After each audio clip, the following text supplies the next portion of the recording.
How's it going, y'all? I've had a lot of people, well, not a lot, but I've had a few people message me about the stock market and how it's been going down this week. I mean, like the Nasdaq's been down over 7%, for instance.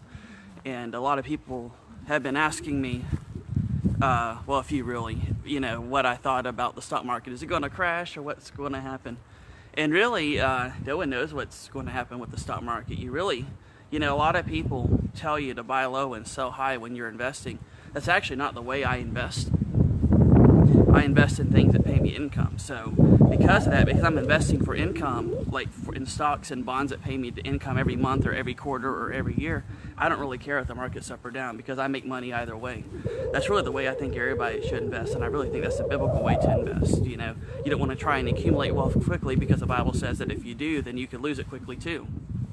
So I really, so I'm not really concerned about the stock market drop. I'm actually looking to buy more stocks and more equity funds, while the market's down. I've been buying a lot of bonds lately because the bond market's been so down, and I think it's going to go back up as interest rates rise and stabilize. So I think there's a lot of money to be made in bonds right now. But right now, though, with the stocks are down so much. Like my equity funds, I have one of my most conservative equity funds is down like just today alone over 2%.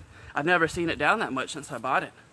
But the thing is, like when you're trying to predict the market, I've looked at this year, and this year's been a really weird, a really strange year for the stock market because companies have reported earnings every quarter, and they almost always surpass expectations. And even though they surpass expectations, on the very same day that those earnings are reported, those companies that reported above expected earnings, actually their stocks went down. So it's almost as if the numbers don't even matter this year. And I think that I think that the value of stocks, what they're being traded on the market, I think is getting divorced from the numbers, from the earnings numbers, the things that would typically tell you how much a company is worth. The way I usually evaluate a company is I take their yearly earnings, I multiply it by 5 or 6, and then I subtract the debt, and that's what their evaluation is. That's a general rule I use.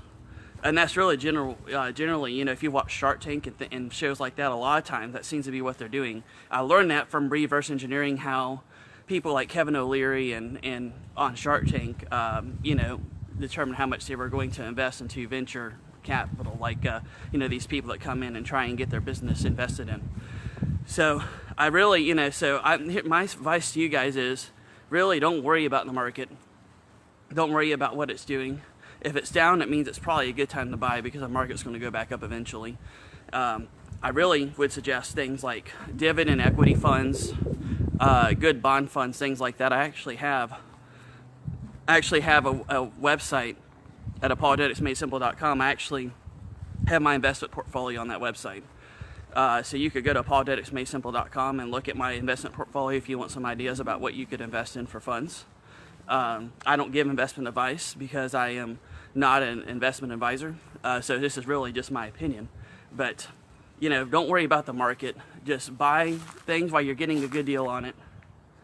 And, don't everybody, and just don't watch Fox Business or CNN Money or, all these other channels about investments. These people that get on there and talk, they really, if you watch and pay attention to those news networks, a lot of the predictions that are made by the experts on those don't come to pass. And it's not because they're stupid.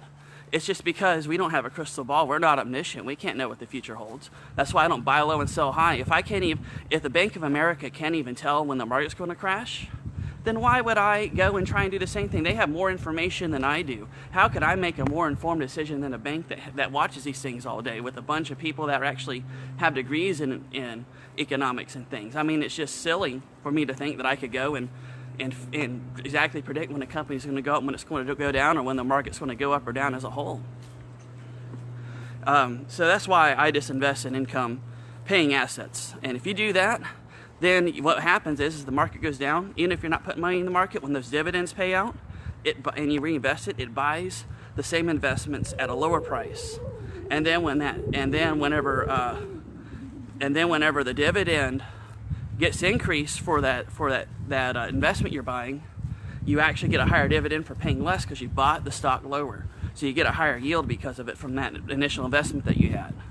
So, you know, if you invest in bonds and dividends like I do, whenever the market goes down, you just go, oh wow, even if I don't put any money in myself, the dividends are just going to buy me investments cheaper, and then I want to make money later on when it goes back up. Or it's going to compound because those dividends buy more shares, and then the dividends from those more shares buy more shares, and then those dividends buy more shares, and it just snowballs. So really, you know, if you're worried about this buy low and sell high stuff, you know, just buy things that pay dividends and interest, and just focus on getting income from your investments instead of just trying to figure out when to buy and when to sell stuff. That's just not, in my opinion, that's just not the best way to do it. So that's really all I wanted to say. So if you guys have any questions or anything, just feel free to comment. Again, this isn't investment advice. I'm not a financial advisor, and this is just my opinion for your entertainment. God bless.